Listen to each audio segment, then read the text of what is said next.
kids are all overjoyed to hear that the teenage pop sensation Stevie is coming to Bellevue to perform for them, especially Lisa, who is the president of her fan club. Zack immediately calls dibs, but Lisa tells him those 17-year-old like her only goes to older guys, like River Phoenix. While everyone is distracted by Screech, Stevie enters from the back and surprises them in the hallway. She plans to sing her chart-topping song from the very makeshift stage she launched her career to begin with, because all the gals get their start from middle school. Zack, of course, wants Stevie all time, which demands to claim his newfound property. Not if Lisa, president of the Stevie fan club, tells our young stallion to heel, because no self-respecting pop artist would ever commit sexual assault on a minor by going for prepubescent little ladies' man like Zack. Mikey, however, thinks he spots Stevie coming around the bend, but only sees Screech, who adores his crowd and thanks him for being the flavor for a minute. Lisa feels a poke from behind her back from a curious stranger asking what's going on, and gee, wouldn't you know it's Stevie. Like we didn't see this coming, like we didn't know judging her from her wig as she's trying to knock off any famous 80s pop star known to man, from Taylor Dayne, Stefan, and Tina Turner. Here's what I have to put my foot down and hold this review for a minute. Now, it is well known throughout the sitcom world that if you're going to do any kind of episode featuring a pop singer, shouldn't you have some leftover in budget to bring an actual credible pop star to make an appearance? Come on, Disney, open up your wallet. You only own 2 very popular major theme parks with more to come at the time. I'm sure hiring a pop singer for more than 22 minutes is only a small blip in your ever-increasing theme park and media empire that you have now become. Translation, you can afford one. Miss Bliss, will you settle this? There's really nothing to settle. Well, the whole thing is Tiffany's story? It's Tiffany, Did she do right? that? This is the whole like. She had a secret identity? She had a secret but that doesn't identity mean and traveled around malls, singing songs around and stuff. Gem and, style, like hiding who she really was. I think so, yeah. Really? So, we go into the hallway, which is teeming with children. It's as popular as hotcakes or buddy bands. And what is everybody milling around for? Some pop star named Stevie. So the Welcome Stevie banner, is that like the official first banner of the Oh, hallway? yeah, you're right, it is. So I always wondered what the first banner would say. I thought it'd be like Barnyard Dance. But it says Welcome Stevie. They only get one dance at this school, remember? Because of all the litigation. Oh, yeah. So this is the exact same setup that they use later in OG Saved by the Bell when Johnny Dakota shows up. It's also Where they are all staring one way and they walk in the other way? Well, just it opens with everyone excited because everyone, specifically Lisa, excited because a celebrity is coming to the school. It's also the same setup as the prank war, or the prank thing. Yeah, the same bit where I wrote that down, Yeah. where they're all waiting for someone and then they come in through the other side. But Lisa figures it out a lot faster than Screech did in the prank war. Not right away, of course, but still faster. Yeah. And I also may have just been imagining it, but I feel like the beginning of this episode, as we went from the exterior shot of the school to the kids gathered around, the classic Saved by the Bell intro surfer music was a lot more pronounced. Yeah. And I felt like this was one of the more blown out episodes again. Yeah, I wrote that down to another washed out colors episode. And the extras looked really young. Like when they were all, there's like some blonde kid with glasses like on the stairs staring at the hall waiting for Stevie to come. And I was like, that just looks like a little kid. They are little kids, Ryan. I know. So, we are in the hallway and we're having a great old time. And freaking who rolls in but some person with huge hair. This is the biggest wig I've ever seen. It's like a red triangle with crimping in it. at least it's supposed to be a wig, though. Yeah. I mean, I bought it at first too. I don't know why. Like it's a wig. It's a wig both for the actress and the character that she's playing at this moment. In fairness to Carol, I also did buy that they may have wanted us to think that was right. Yeah. I liked the super abrupt transition to the credits. She's like, "Hey guys, I'm Stevie." Bing! Yeah, when I wake up in the morning, it's like, "Whoa!" Lisa's like, "Oh, we're waiting for it's Stevie."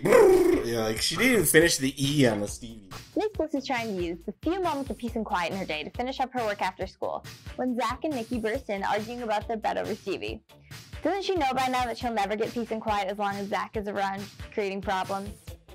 They tell her that the bet was if Zack kissed Stevie, Nikki would wash his gym clothes for a year. Miss Bliss condones betting, but yet is willing to take Zack up on some of that action. I don't normally condone betting, but Zack, I'll take as much of that action as I can get. Please tell me as an educator you didn't say that. Really, I'm not making this up. We have confirmation Miss Bliss has it in for Zack Morris. Excuse me. So yeah, Zack and Nikki come in and they are having a huge fight. And over a sex bet. This is our first right. This is our first Saved by the Bell sex bet. Yeah. Right. Here we are fully officially doing the bet, and Miss Bliss doesn't condone gambling, but in this case, she wants in on the action. Yeah, Well, I also It's. Go I ahead. feel like it's poor word choice when Zach's talking about kissing somebody, and then Miss Bliss says she wants all the action she can get or Yeah. something. And Yeah. I guess Well, she's not saying Mr. Morris anymore. Miss.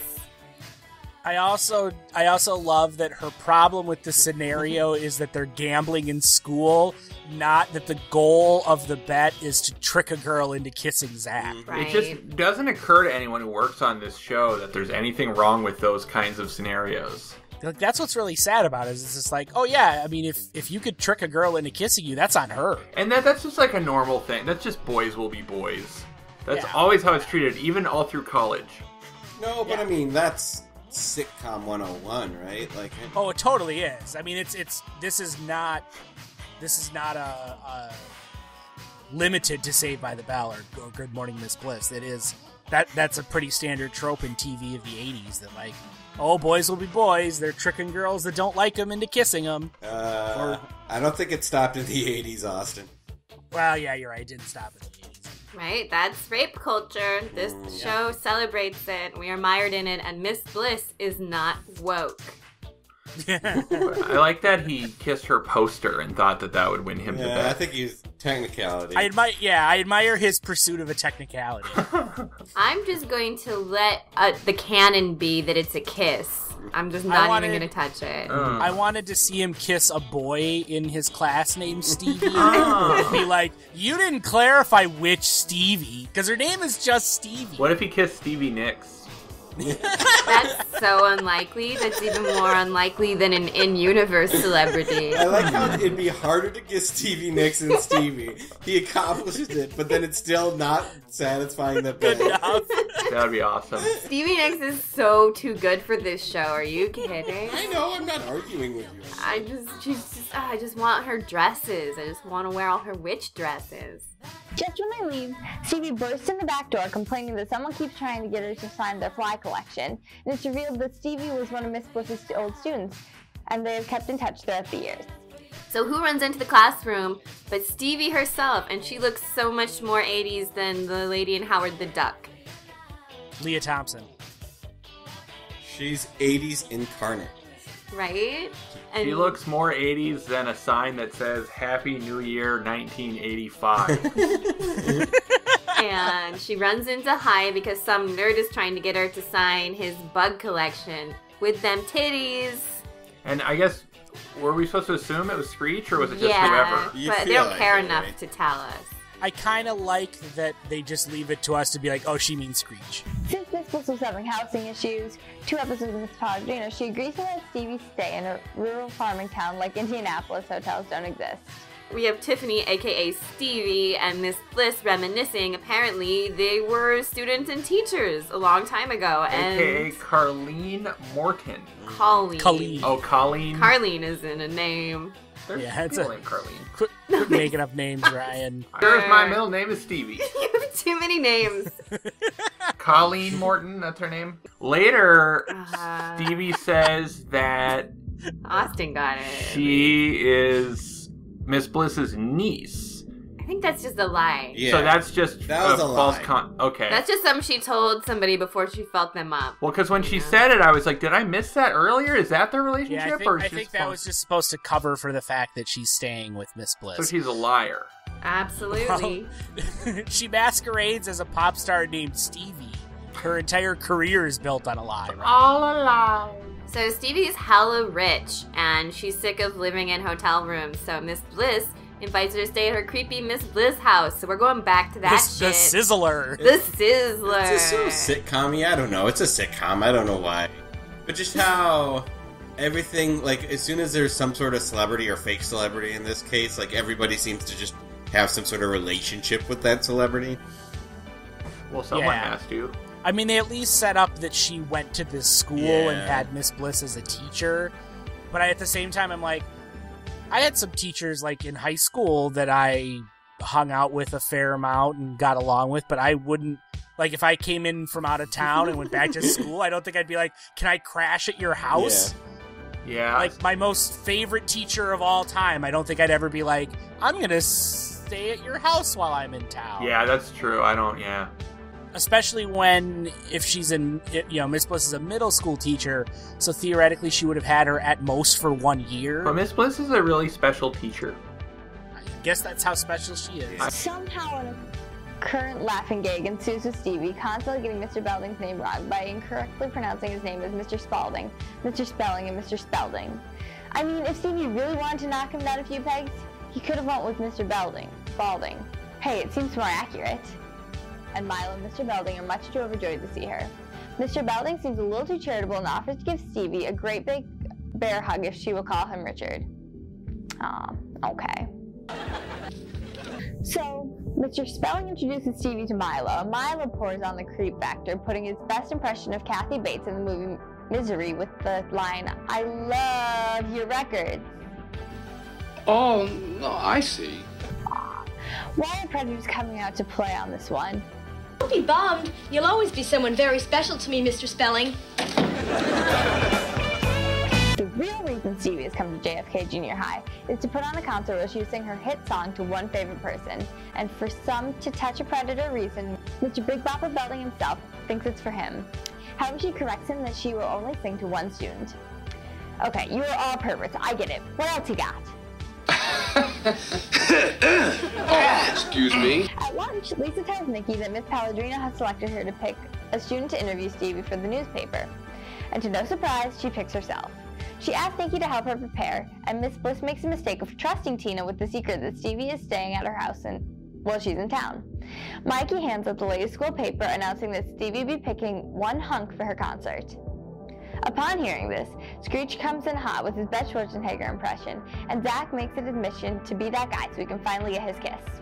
Okay, why is she in charge of the newspaper?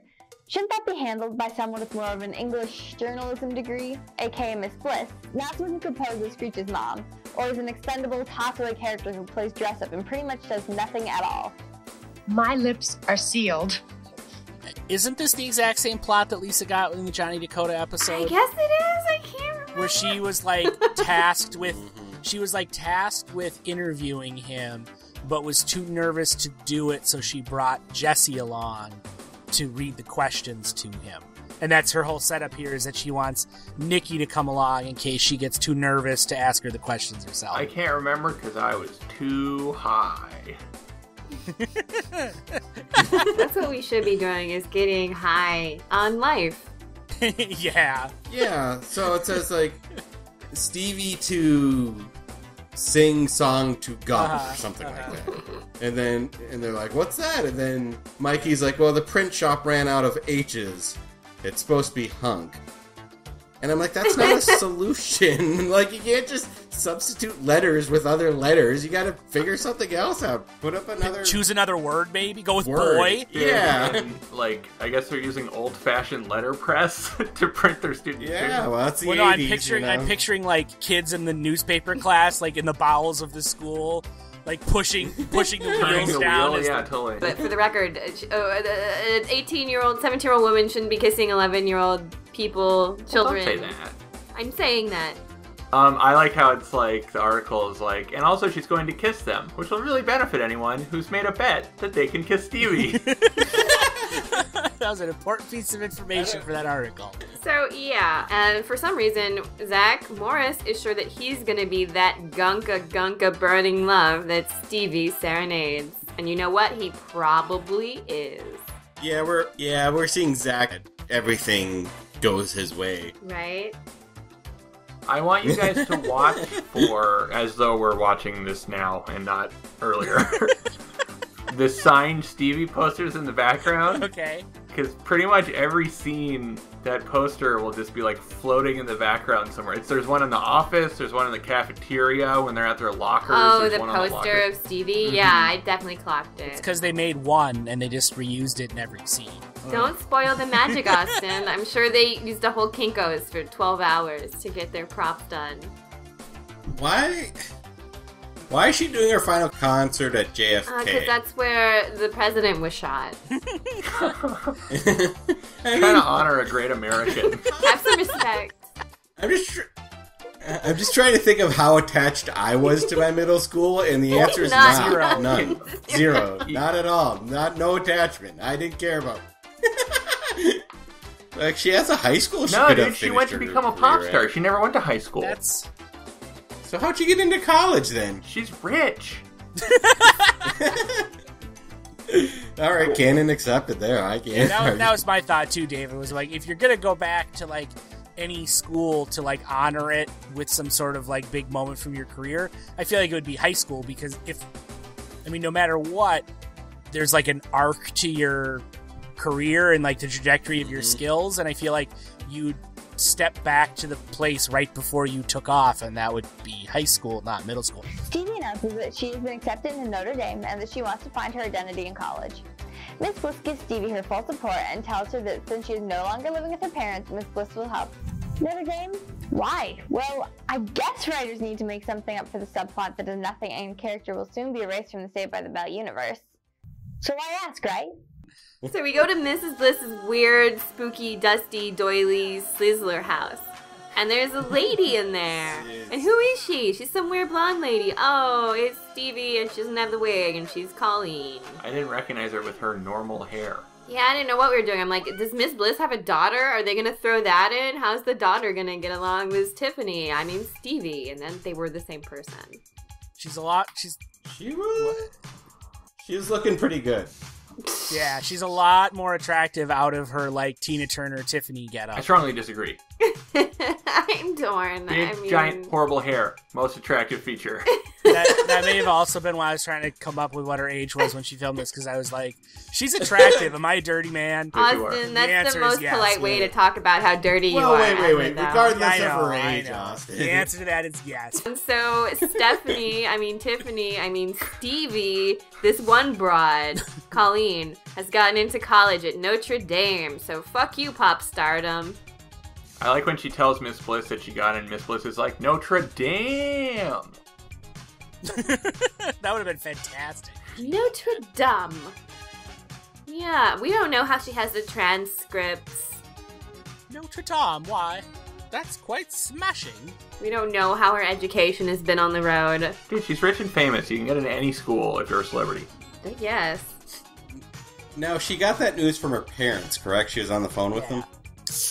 All right. Presumably. Because then she's like, I wish my parents were here so they could help me. I'm like, you were just talking to them. Ask them whatever you want. Oh, I thought they were dead. No, they're living in Vanna White's old house. Oh, that's right. Yeah. Right. Yeah. Like, I don't know what... And, well, it's something that doesn't go anywhere anyways, because she says, I wish my parents were here to help me, and then Miss Wilson is like, I'm here, I will help you. Then they start scissoring. But,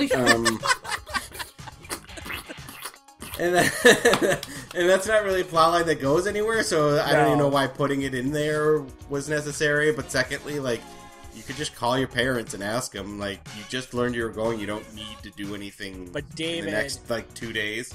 Talking to her parents over the phone is not as cinematically interesting as talking it over with someone in the same room with you. Mm-hmm. So she wishes her parents were there so that she could have that conversation. Instead, she has to have it with Miss Bliss. Well, even though it doesn't really matter, because like she makes that decision off camera anyway to go to school and give up her career and whatnot. She should learn that she's on Saved by the Bell and parents don't get cast, us. Exactly. She's lucky that she even got to mention their existence. Zack begs Lisa to give him some inside information about Stevie to help him get a step up and to be chosen for her concert. Lisa tells Zack that Stevie has a history of helping with causes like hunger and children's hospitals. When he hears this, Zack gets the bright idea to fake an illness. Gee, I wonder what that could be. Does it involve stalking?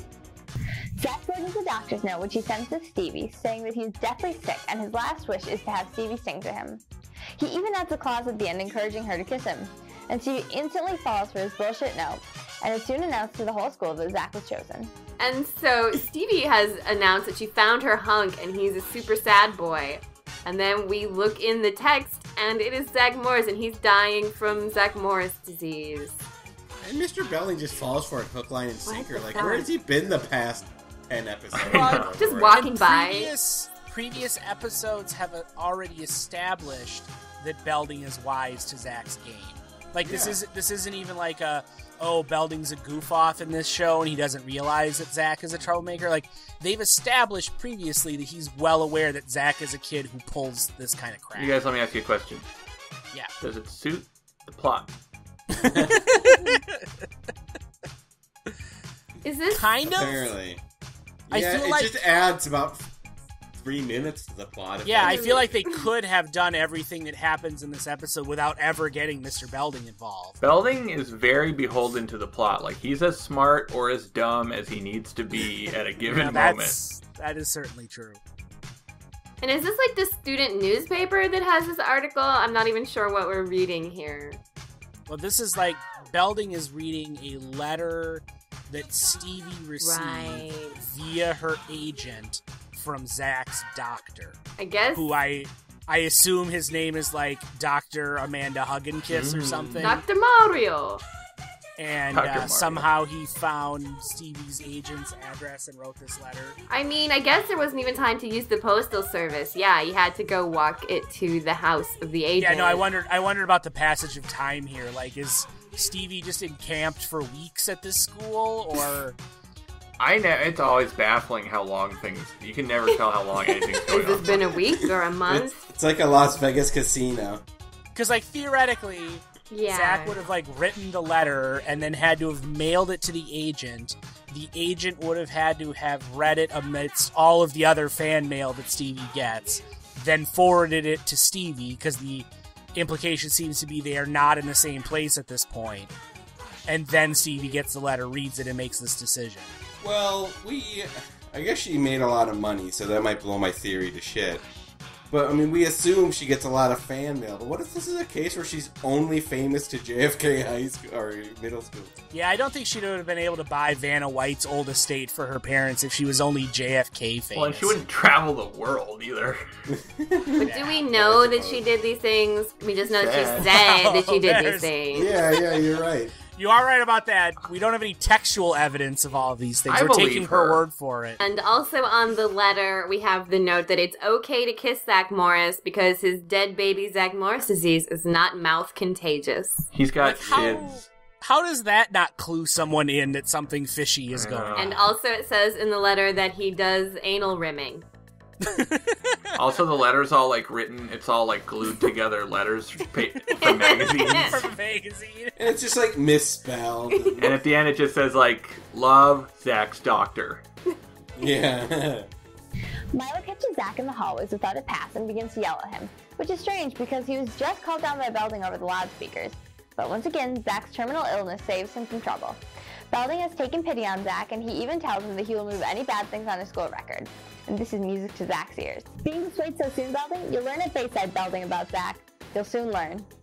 So we go to Miss Bliss's class, and Mr. Belldog announces that Zack Morris is the baby superstar winner over the loudspeaker, like classic Saved by the Bell. Yeah. And Nikki's on to Zack, but no one else is, so he goes out in the hallway where Milo repeatedly threatens to kill Zack Morris to frickin' death. Well, he's like saying all these accidental euphemisms for him. No, he's like, I will kill you, let's silence you, let's end your deal. He says, you're a dead man, and then he says, are we gonna bury him for breaking the rules or what? And then he's guilted for it. Alright, let's go over this. Milo stops Zack in the hall, and he's like, where you're going? And before Zack can even answer anything, he just starts going like, you're gonna be dead. I Kill know! you, Zack Morris, It's you're not normal at all. I'm like, first, let Zack finish his sentence. But second, where the hell were you a minute ago when this announcement went over the loudspeaker to let you know that Zack Morris is going to Mr. Belding's office. Exactly. I don't know why Milo is bothering with Zack. I guess if he's a janitor, that makes Zack a piece of trash. So Mr. Belding rolls up and then whispers into Milo's ear that Zack Morris is dead, perfect baby disease, and he's gonna die in the night. Yeah, well, and then, okay, I've never known somebody who is dying, and I've never been dying myself, hence I'm here. You're dying very slowly, David, right now, actually. Well, I guess we're all dying very slow. Well, you guys, I still don't believe that. I think I'm not going anywhere. But, I feel like that'd be a little private thing that maybe Mr. Belding should keep to himself. That's why he whispered in the ear. He's like, psh, psh, psh. Yeah, he's just... Oh, so it's okay as long as you just whisper you have to whisper. everybody? It's on a whisper level of confidentiality. And then, spoiler alert, then Zack says, like, let's keep this on the down low, but then he still tells Miss Bliss, too, and I'm like... And Belding of course... is a terrible person. That's true. And of course, Zack's lying, so it's not like I have sympathy for Zack, but if Mr. Belding truly believes this, then he's just acting like a shithead. Stevie meets Lisa and Nikki for the interview, and Nikki can hardly speak. They plead with her to keep her career and not take off time for college, and she tells the girls that she's not so much quitting, but just instead chilling out for a while. Didn't she mention that in utmost secrecy to Miss Bliss? She made the decision no less than a few scenes ago, aka last night. How did they get the news so fast when it was never reported news to begin with? Now, Stevie sounding like a typical PSA spokesperson reminds the girls that singing is not everything and education is all. After all, even when you're successful and bringing home bacon, you're still branded a loser without a college education. Are you crazy? Miss Bliss catches ear of Zack's disease and calls him in after class. Zack says an A on yesterday's test would really make him feel better. And Zack explains that he has something called descarosis. And Miss Bliss calls him out for his lie. She tells him that he's hurt a lot of people and that life and death are not something to be manipulated. Things are going so well for Zack, too. It's always smooth sailing until Bliss foils his plans. So then we go to Miss Bliss's, and when she sees Zack Morris, she gives him a full boob hug. Mm-hmm. This is the first time we're touching boys now. Pulls him to her bosom. I think you mean her bosom. Her bosom. And if you notice, Zack does a little motorboat when Just a real quick casual one. And did you notice that Haley Mills' boobs had personalities, like in The Parent Trap? Like one was a country boob and one was a city boob? Yeah. What was weird is they kept trying to get, like, switch sides. Like, the left boob wanted to be on the right boob, and the right boob wanted to be on the left boob. It was weird, too, because they showed them at the same time, but it looked like there was, like, kind of a split in the screen a little bit. Yeah, it's like they're, like, hovering. Didn't quite line up. Yeah. And Zack takes this moment to grab for an A grade on a paper, and she gives it to him, and I'm like, is she fucking with me, or am I getting fucked with in general? This is where I feel like, I mean, obviously, Miss Bliss is on to him, and so she's playing along. But if you're Zack, wouldn't you think that asking for a better grade would tip your hand? Because if you were really dying, what the fuck do you care what grade you got in that paper? I mean, he has no shame. You guys, I want you guys to take descarosis seriously. If someone says they're suffering from it, you take them at their word. Now, to be fair, Zack's in middle school. He doesn't know what the fuck he's doing. Really? You don't... Doesn't he? He just executed a plan to shut down the school that seemed to work pretty well. I feel like he should know well enough to either come up with a fake illness in advance so he has that answer ready to go, or just say leukemia. Leukemia is a great go-to. We should all good old leukemia. Keep that in our pocket for when we want to get kissed by a celebrity. Because I also feel like the doctor's note that swayed Stevie, when even in faking it, wouldn't that have needed to have said what it was that he was dying from? Said it was descarosis. It's a horrible disease. Who we believe. So Zack, Miss Bliss asks what Zack is dying of, and he looks down at his desk and says descarosis. Which is fantastic, by the It way. wasn't good at all. He's like, number 2 pencil-itis. No, do we believe that The Usual Suspects was just completely ripped off from this episode? Oh, definitely. Yes. Yeah. What did he see that made him say Kaiser Soze? So Miss Bliss is on to his ass, and she has Zack doing chicken jacks. That was awesome. Yeah. It's like, oh, I know the cure for descarosis. Do a bunch of stupid shit that makes you look like an asshole. And of course, like, this is where we get to Austin's point where, like, at some point it just becomes unbelievable. Like a long time that, ago. Like, well, no, like, Zack makes up this disease called descarosis, and then Miss Bliss says, oh, that's what my father had. And he's not suspicious now? Like, he just made up a disease. Would it help if I told you I was feeling better? Zack goes to Miss Bliss's house where he meets Stevie and Colleen. He doesn't recognize her at first, and they have a talk about Stevie's career. She decides for sure that she's headed to college and tomorrow's performance would be her last. Before Zack can leave, Colleen kisses him, still unaware that she is actually Stevie. Yet, Stevie, however, isn't creeped out that a 14-year-old Zack wants some tongue action to win a bet and returns the favor in closed-mouthed kiss. So we have Colleen/Hannah Montana, and Zack rings the doorbell. And Colleen is there looking normal enough that some of us are attracted to her, without all the weird shit on her head and face and body. when she washes that 80s off, she looks very attractive. I don't know. I think she needs like a couple more weird shapes stapled on her. She'd look very attractive to those who it would be legal to be attracted to her. Exactly. And you know, well said, David. Yeah, she's also worried how hot Zack thinks she is. That's what she wants to know about her alter ego from little baby boy Zack's mouth. And that's the only way that I can read this and not have it be 100% awful, is I'm like, she's totally like intentionally fucking with him at this point. Like, she kisses him so that she can then later reveal to him who she is, but in a way that he'll still lose the bet and no one will believe him. And it's a way to give him his comeuppance. I think she just... Next night, they hold a concert in the cafeteria in a makeshift auditorium complex. A scalper offered Tina $200 for her faculty ID, but not all the money in the world, except Writer's White, can wipe out Tina from the face of Saved by the Bell. Since Tina and Miss Bliss are the only adults present in the kids' concert, it makes that line completely silly and ridiculous to bring up in the first place. Nikki brings up the school's soiled, sweaty gym bag, and Mikey boasts that only does Zack have detention, but he lost the bet and will soon be tidying soiled underwear and whiter whites. As they near the start of the concert, Zack, Lisa, Mikey, and Nikki are all in the front row, with Lisa all emotional that this will be her very last concert because this girl is nothing more than a phony karaoke lounge singer who just couldn't cut it, and the writers will soon be writing her off to Notre Dame, where nuns will be paddling Charlatan out of her with wooden rulers. Well, at least for the first 2 semesters. Stevie comes out in a horrible 80-looking gold dress, singing a horrible song for kids that we have to be treated to the whole entire song.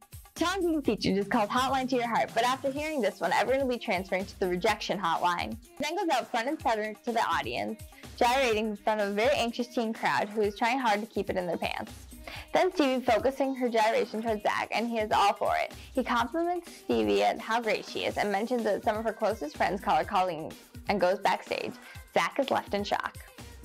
He goes to tell it on to the student body that he did in fact kiss Stevie. Like the boy who cried wolf, no one believes him. The show ends with Zack rushing backstage to find Stevie to validate that it was her. And honestly, what the end credits should have shown was Zack getting beat up by the security for bum rushing backstage area. So she's performing for the last time in a performance that constitutes exactly one song. Right. That's what I really wanted to talk about. On a tiny ass stage in this Podunksville Middle School cafeteria in front of roughly 24 kids and no one else. Yeah. All right. So Ryan, glory. You're on board with she's not lying. She got enough money to buy Vanna White's house. She's toured the world. Yes. But maybe we're also viewing this from a different lens where maybe she's not giving up her career to go to college, but her career is giving her up. So now she has to go to college. Team DB on this one. Just because she had to cancel the second half of her tour. She understands. Because she could only fill a middle school auditorium. And I don't care if this is her last performance or like her 302nd performance. If I was going to go to a concert and the performer performed one fucking song, I would be so goddamn pissed. Yeah, I agree with that. All that hype, all that build-up, and it's, here's a song, see ya. Well, they could have, alluded to her singing more, yeah, too. Look, I get it. It's a low-budget, crappy kids TV show. They're not going to, show an hour-and-a-half concert here. But yeah, they could have depicted the passage of time through various mediums. But they had to write a whole song for her to perform. What was the song? It was a Hotline to Your Heart. Why is Screech the one who got picked Because second? he's the most special after Zack's pretend death disease. My note was, Screech is the next closest thing to a dying kid. Yeah. See this happening in some kind of like performance show that isn't an actual real pop star. You mean but like something that like, restaurant where they had celebrity impersonators? Yeah, and so then they yeah. Do you remember that? Did you have one? We had one in Portland in like 1989. So what do you think of her lip sync quality? I like her gold lame skirt jacket set. Are we sure she's not actually singing? Yes! Oh, for God's sakes, yes! Good God, yes! Well, okay, there's two questions, I suppose. Yeah. And one's easily answered. She's not really singing in that scene, but is it her singing dubbed into No, that no, because she doesn't even have, like, it's clearly she's never sung this song. I mean, who can blame her for having to sing this shitty original song, like, for not selling it? But if you can't see me, it's time to get naked. Okay. Hot. I feel like the quality of her lip sync suggests that she's not... She has no clue what it is that she's supposed to be saying. You just like the inflection, you know? Like, she's not selling it as though, like, she'll do so... I don't know. Well, I didn't find her acting all that good enough for her to, like, not be also a singer. How did they pick who got to go to the concert, too? Like, Well, that's the whole student body, Ryan. It's not supposed to be, though. I know, I'm pretty sure that's supposed to represent the entire student body. You're not supposed to notice that only 16 kids go to this school. Great, Stevie. My friends call me Colleen. Impaired judgment. Another unfortunate side effect of hunger. You're not you when you're hungry. I kissed her. I'm serious. I kissed her. Snickers satisfies.